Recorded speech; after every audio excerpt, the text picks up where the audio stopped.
Salut, c'est Mojo, j'espère que tu es en forme et que tu as bien démarré cette nouvelle année 2021. Donc pour cette première vidéo de l'année, je te propose de te présenter un petit clavier gaming. Alors c'est un clavier gaming mécanique mais pas tout à fait, on va voir ça tout de suite de l'autre côté de la caméra. Donc on va commencer par un petit unboxing et puis après on va passer quand même au test, voir ce qu'il donne. Allez, on y va. Allez, c'est parti, on va ouvrir ça. Donc tu peux voir déjà que le packaging, bon bah c'est tout ce qu'il y a de plus classique, mais il est quand même plutôt propre. Alors, voyons voir la bête.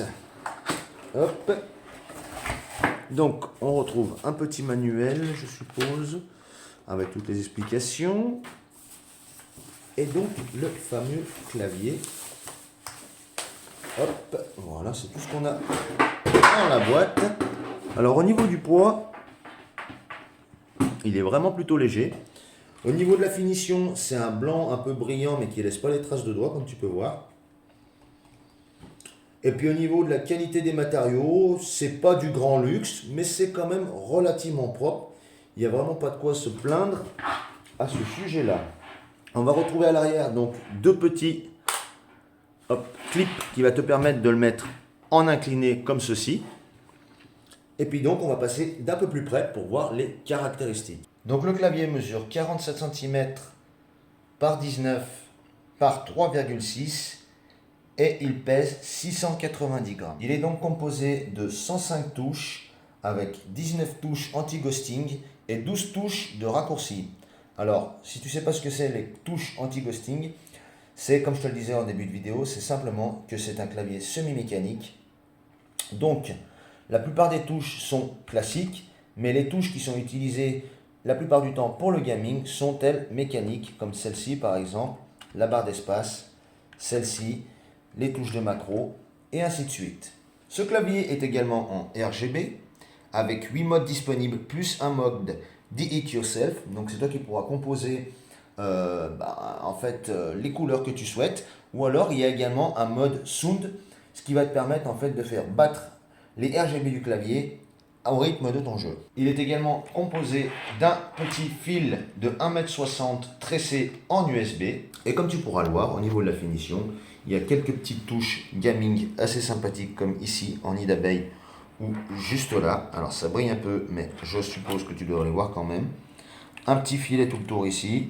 Il est également composé d'une touche anti-Windows, c'est-à-dire qu'une fois que tu vas être en jeu, en pressant cette touche, tu ne pourras pas revenir sur l'écran de Windows, comme ça arrive souvent quand tu appuies sur une touche sans faire exprès, sous la pression du gaming, et tu retournes sur l'écran de Windows où ça t'ouvre le menu Windows, donc c'est assez chiant. Donc ça, c'est vraiment plutôt pratique. Donc du coup, maintenant, on va le brancher, et puis on va le tester tout de suite. On va donc lancer le premier démarrage.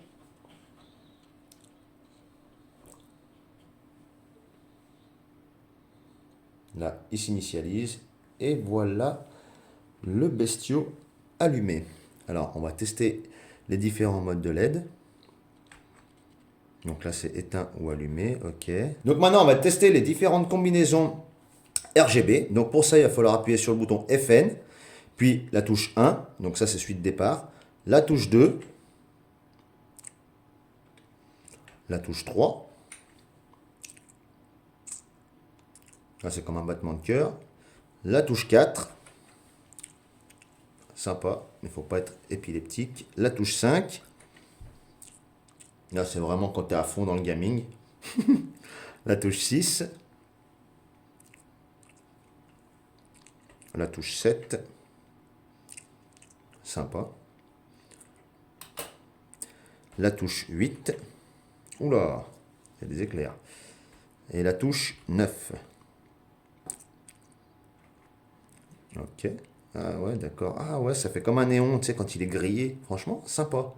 Vraiment, vraiment stylé. Donc on va se remettre en premier. Et on va voir comment monter ou descendre l'intensité des LED. On va donc passer maintenant, comme je te le disais, au réglage de l'intensité de la lumière. Donc pour ce faire, tu as appuyé sur la touche FN et les deux boutons qui sont juste ici. Donc ici pour baisser l'intensité jusqu'à 0 ou remonter. 1, 2, 3 et 4. Et là, je pense que je suis au maximum. Voilà, il y a 4 crans. Pendant que je suis sur les LED également, tu vas pouvoir jouer sur la rapidité d'exécution du RGB en appuyant sur la touche FN et la touche de parenthèse qui se trouve juste ici après le petit 0. Donc là, ça va changer la vitesse. Tu vois, c'est quand même beaucoup plus lent. Là, maintenant, ça se déplace tranquillement. Voilà, jusqu'à retrouver le maximum en remontant de l'autre côté avec le petit plus. On va voir maintenant tout de suite comment configurer les touches multimédia. Pour les touches multimédia, c'est très simple. Il suffit d'appuyer sur la touche FN et de 1 à F9 si je dis pas de bêtises. Donc la première, c'est pour la musique et ainsi de suite. Donc je te laisserai découvrir ça pour pas que la vidéo dure trop longtemps. L'option assez intéressante que je t'évoquais en début de vidéo, c'était le fait de pouvoir verrouiller la touche Windows pour ne pas appuyer dessus sans faire exprès. Donc c'est très simple, c'est pareil, tu fais FN et Windows. Voilà. Donc maintenant si j'appuie sur Windows, le menu Windows ne s'ouvre plus, tout est verrouillé. Et pour la déverrouiller, tu fais l'inverse, FN et Windows. Maintenant j'appuie sur Windows et mon menu Windows s'ouvre. Donc c'est vraiment plutôt pas mal. Au niveau des ressentis des touches, tu sens vraiment la différence entre les touches qui sont mécaniques et les touches qui ne le sont pas du tout. Tu as vraiment un ressenti totalement différent. Et franchement, elles ne font vraiment pas trop de bruit. Donc c'est quand même plutôt agréable. Au toucher, il est vraiment pas mal. Il y a assez d'espace pour écrire. Mais les touches sont grosses sans l'être trop. Donc c'est vraiment agréable à se servir. Donc ce qu'on va faire maintenant, on va tout de suite aller l'essayer sur Warzone pour voir ce que ça donne.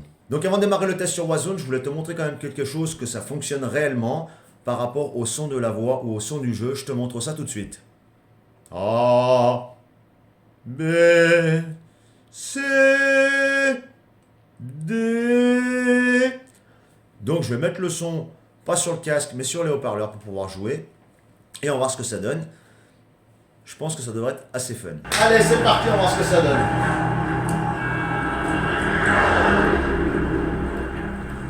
Au niveau de la position des mains, c'est pas trop mal. Donc j'ai muté les mecs, hein, forcément.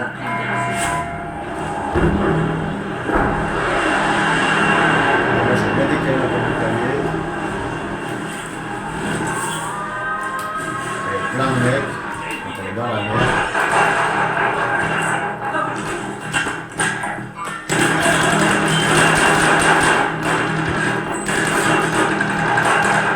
De là, ça pique pour moi. Je vais pas faire mon fossé.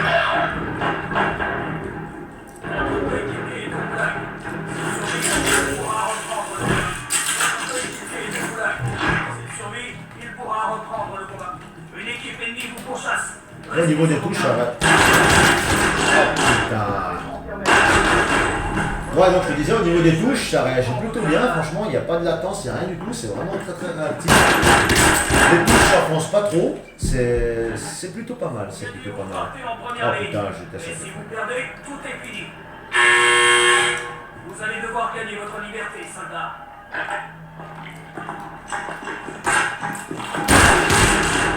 Oh, pas possible. Non, c'est vraiment plutôt agréable à utiliser, sincèrement.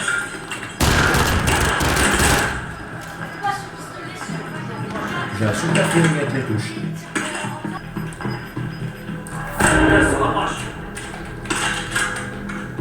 Non, c'est très réactif, ça va bien.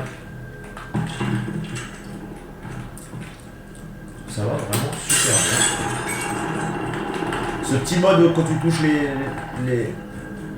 le petit mode là que j'ai activé sur le RGB quand tu touches les touches, donc je trouve que c'est plutôt sympa. Plutôt sympa.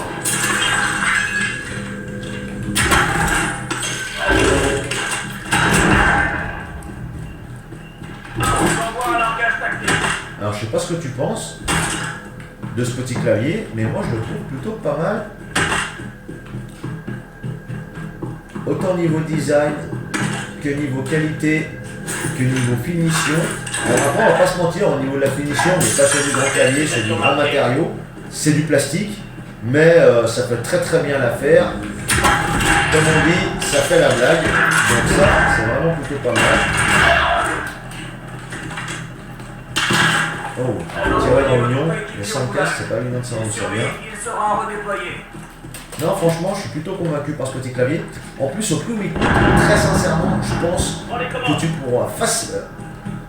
que tu pourras très difficilement trouver quelque chose de si bon rapport qualité-prix.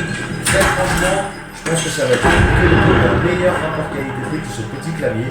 Parce qu'il vraiment efficace. Il est vraiment agréable, le feeling des touches, tu vois, je suis pas perdu du tout, ça va super bien. Il réagit au top. Il y a peut-être la barre d'espace qui fait peut-être un petit peu de bruit, mais voilà, c'est pas non plus violent. Moi je suis plutôt convaincu par ce petit clavier. Eh ben écoute, je vais finir ma partie et on va se reprendre tout de suite Facecam pour faire la conclusion de ce joli petit clavier gaming.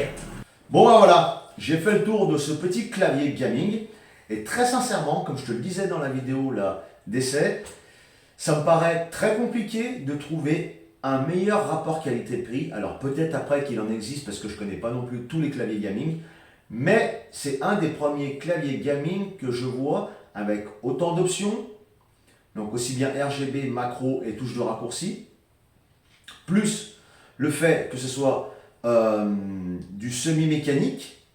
Donc comme je te disais, tu as 19 touches qui sont en mécanique et tout le reste c'est en classique. Et franchement, c'est la première fois que je vois un truc aussi peu cher et aussi qualitatif. Si je devrais mettre un petit point noir, et encore c'est juste pour chipoter, ce serait vraiment la qualité du plastique qui n'est pas extraordinaire, comme je te le disais. On n'est pas sur des grosses marques où tu as des matériaux quand même assez qualitatifs et assez premium, comme de l'aluminium ou du plastique vraiment de qualité de fou. Et encore, c'est vraiment pour chipoter, je te dis, parce que moi je le trouve vraiment excellent. Au niveau du toucher, comme je te l'ai dit dans la vidéo également, c'est vraiment très agréable. Il est plat, mais sans être vraiment tout à fait plat au niveau de la touche. C'est légèrement incurvé, mais très légèrement, ce qui le rend vraiment très agréable. Et je pense qu'il peut même faire l'affaire pour taper du texte, parce que les touches sont quand même assez espacées. Donc je pense que ça ne devrait pas poser de problème à ce niveau-là. Eh bien écoute, je pense que j'ai fait le tour de cette petite vidéo. Alors il me reste à te dire à bientôt pour une prochaine vidéo. Ciao!